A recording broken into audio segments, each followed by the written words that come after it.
Okay, hello everybody. Welcome back, or welcome if you're new here. Today is going to be a fun one because we are going to be going through my Hoya collection. Yes, this is quickly becoming probably my favorite genus of plants. At first it was philodendron, and then all of my philodendrons started just getting really big and unruly. Hoyas, I love the fact that they bloom. They have the cutest clusters of flowers that I'm so obsessed with. They come in all different shapes and colors. You can trellis them and keep them really organized, but you can also, depending on the kind, have them hanging. And a lot of varieties have this really awesome thick, waxy, leathery type of leaf that is so fun to touch. So I'm just gonna be going in order from least favorite to my most favorite at the end. So let's go ahead and get into it.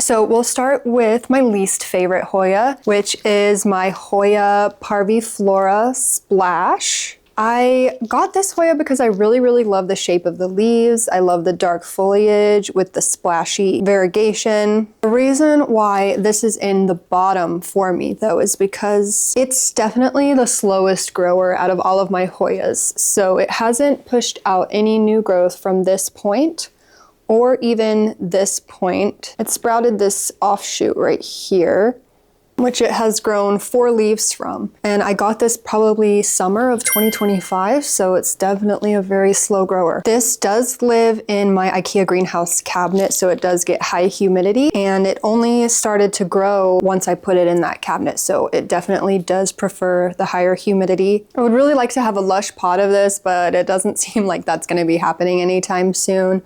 I do still appreciate it for what it is though. I went through so many different spots for this plant, and yeah, she seems to be liking it in the greenhouse cabinet, so that's where we're gonna keep her. Okay, next we have my Lacunosa mixed pot. So this is, the longer bit here is Hoya Lacunosa leopard skin. So it's the silver foliage with this really dark, almost black spotting. And then when I purchased another one of these, I got this regular silver Lacunosa for free as just like a little cutting.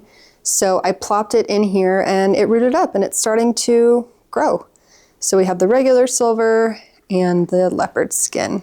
Again, this one lives in my IKEA greenhouse cabinet and is in this spot because it's also a very slow grower. It's also been super finicky for me. It now lives in the greenhouse cabinet because it didn't like any conditions that I was putting it in ambient, whether it was in high light, medium light, whether I put it next to a humidifier, like she didn't care. But she's doing a lot better now that I put her in the greenhouse cabinet, which gets about 80% humidity on average. There's like some bald spots here on the vine and the leaves are kind of smaller. And then down here is where I put her in the cabinet. You can see the leaves are a lot bigger and look much healthier. And yeah, Hoya Lacunosa pot. Okay, next we have my Hoya pubicalyx Royal Hawaiian. So this version gets the really awesome dark purple flowers. It's never flowered for me before, but I really want it to. I'm still kind of figuring out the positioning for this plant. It has this really long vine, as you can see, coming off. And then this one as well, which has not grown for a long time.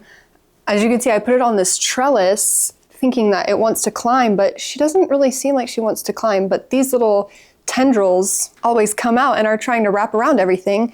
So I don't really, I don't really know what she wants from me.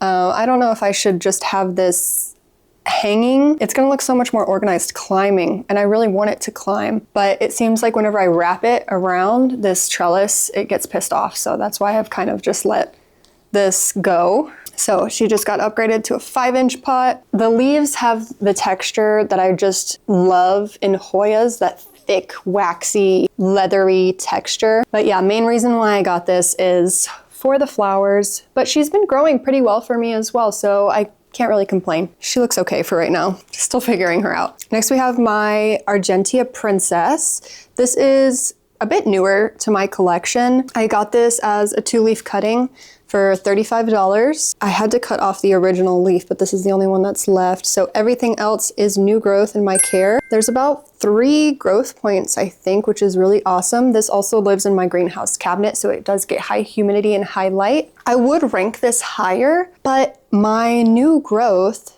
as you could see, doesn't have this white creamy variegation. And I talked about this in my greenhouse cabinet video, but I think it might just be because the plant is reestablishing itself from a 2-leaf cutting. So maybe I need to wait for that variegation whenever it becomes more mature and stable. I already have a silver foliage carnosa-esque plant that looks like this, and I really bought this plant for the gorgeous pastel minty variegation. I'll put a picture of what it should look like on the screen. Yeah, this would have ranked higher, but I'm still super happy with the amount of growth that I've been getting, and I have high hopes for that variegation to return in the future. Okay, next, along the same lines, this is what I was talking about just a moment ago. This is my Hoya Wilbur Graves Silver. I got this also as a 2-leaf cutting for about $35 at PlantCon. And it's grown so much for me. I love the pastel silver foliage. It's so beautiful with these super, super thick, waxy leaves. They're so fun to touch. I wish I could just like bite them. This one, as you can see, I have trellised, and she seems to really like it. She's shot off this other growth point here, which is really awesome. But yeah, I just think that this plant is so beautiful. Like, this color is gorgeous. I love it so much, and I can't wait for this to get nice and full. Again, this one also lives in my greenhouse cabinet, and she is loving her life in there. Okay, next we have my Hoya Chelsea. So this was also given to me as a single leaf cutting as a little freebie from another Hoya that I purchased. In this really badass copper 3D printed skull mini planter. This is a little 3-inch pot. I wasn't crazy about this whenever I saw it as a cutting. I was like, oh, like, it's okay. But now as it's growing out, it's so cute, and it has, again, that really, really thick, waxy leaf that I just love to squeeze. And the shape looks like little chubby hearts. It's just so cute. I can't wait for this to get really full as well. It just makes me so excited growing it. So this also lives in my greenhouse cabinet. She seems to really be liking it. We got new growth coming in here and back here as well. But yeah, the super dark green and the really shiny texture is just beautiful. I really, really love it. Next, hey, stop. The next plant, I just told them to stop playing, and now look, they're kind of sad. Oh, girls, quiet on set, please. Thank you. Shush.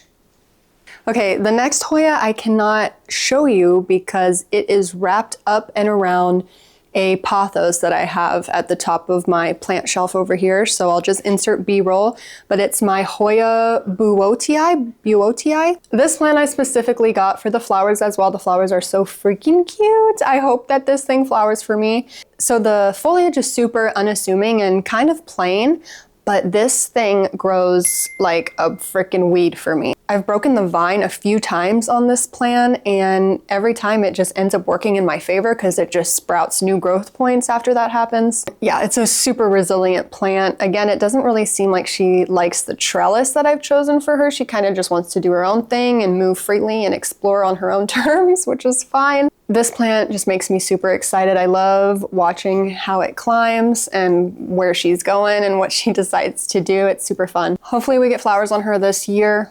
That would be so amazing. They're so cute. Okay, next we have my Hoya compacta, outer variegated. This came to me as a super tiny plant. I got it in February of 2025, I believe. And she's been doing super, super well. I really love the texture of these leaves. It looks like dried pasta or something really crazy. This is just such a unique looking plant. The way these leaves grow in is just so crazy looking. But yeah, she's grown quite a bit for me. This one actually lives on my IKEA black shelves under some Barina grow lights and seems to really be loving that. She's put out 1, 2, 3 different growth points since growing under those lights, whereas before she was just 2. And yeah, I hope to have a super long trailing plant of this one day Whenever they get really, really long, it looks like some crazy dreads or something to me. It's so cool. Okay, next we have another one that is newer to my collection. This is my Hoya Polyneura outer variegated. I really wanted to get a Hoya Polyneura because a Fern raves about them and says that it's her favorite Hoya, but I just could not decide between the inner and outer variegated, so I did a poll on my Instagram. And this one won. And thankfully this one won because this one was cheaper than the inner variegated one. The inner variegated one is also super beautiful. I'll put a picture on the screen. The shape of these leaves looks like mermaid tails. It's so beautiful. I got this as a 2-leaf cutting. Again, it was $35. It's such a common number for the 2-leaf cuttings. It's put out a few growth points for me since being in my care and grown a good amount. This one also lives on my IKEA shelf, and I have it in this really cute little pot that kind of matches the shape of the leaf a little bit. So yeah, that's Hoya Polyneura. Okay, next we have Hoya Lima Splash. So this one I also got as a free cutting. Similar to the Hoya Chelsea, I was not super impressed with this whenever I first got it. But this thing has just exploded with growth for me. I mean, this came as a 2-leaf cutting. I probably got it in the spring of 2025, and it has just, I mean, look at it. It's so amazing. I love it on this little circle trellis, matches the little circle shape of the leaves. It's so whimsical and cute. Uh-oh, I see some spider mite webs. I don't know if you could see, hopefully you can. There's a ton of peduncles as well. There's like 2 right there. And then there's some all on the back, but none of them are active. There's one there, there. Yeah, tons of peduncles, but none of them seem to be putting out any blooms. I do spray this with like an orchid fertilizer. Even now during the winter, she's putting out new leaves. She lives in my window, which is my big windows, which are southeast facing, and seems to really, really love it there. And it can be organized super neatly on a cute trellis like this. Give you a close-up of the splash on here.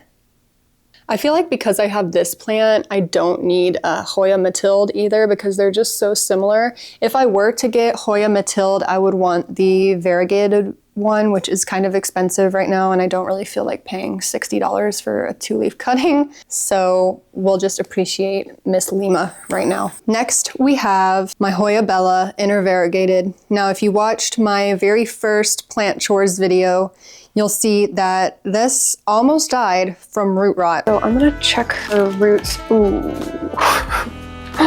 No, she's rotting. Oh.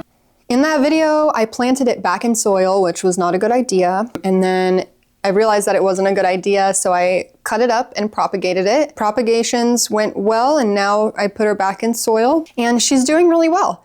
So she is recuperating still. She's not back to her former glory. She was a lot longer than this, but I'm getting a lot of different growth points. There's a few down here.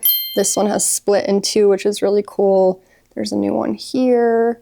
And I'm getting new growth on all of the original growth points as well, which is really awesome. But I love the variegation. I love this bright lime green color. It's so cute. And the flowers are also super cute on this as well. It hasn't flowered for me yet, but apparently these are really easy to get to flower. I just almost killed mine. So I'm glad that she's doing a lot better, and hopefully we can expect flowers from her soon. Okay, now my top 3 Hoya. So coming in at number 3 is my large and in charge Hoya multiflora. This thing has flowered several times for me, and the flowers are so whimsical, so otherworldly. They look like shooting stars or spaceships or aliens even. They're so bizarre and crazy looking. But this foliage is super gorgeous with these ruffly leaves and the super dark color. And every single node almost, this thing puts out a new peduncle for me. Now, not all of them end up flowering. Some of them blast off and the buds fall off, but this girl is consistent. Like, she is consistently putting out peduncles, which is really cool. I'm thinking of chopping her and then rooting the cutting and then putting it back in here so that it's more full and not just this one long plant, but I'm not sure yet. It just looks so cool. I love it. Okay, coming in at number 2 is my Hoya thomsonii. Now, this one is at number 2. She's never flowered for me, but she's at number 2 because of just the bizarreness of these leaves. They are so hairy And I think that that is so cute. It's like a little pet. This thing has also grown super consistently for me, and I love that I can display her on this cute circle trellis. The fact that these leaves are so hairy is incredible to me. I love weirdo plants like this, and anytime someone new comes over to my house, I always show them this one and have them pet her. Yeah, super strange, weird plant. This one lives next to my Hoya Lima splash in the window. They're little circle trellis buddies up there, and yeah, they seem to really love their life up there. Okay, and coming in at number 1, which is kind of surprising to me because I haven't had the best luck with growing her, but she has flowered for me twice and is starting to give me some new growth since moving her into my IKEA greenhouse cabinet. And that is Hoya burtoniae. I love the dark margins on this plant, and as you can see, she is in bloom right now. These blooms are a little bit older, so they're not at their best. Do you see?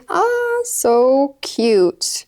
And they are so tiny, which is adorable. They smell like butterscotch as well. It made my whole greenhouse smell like butterscotch. Do you see how tiny they are?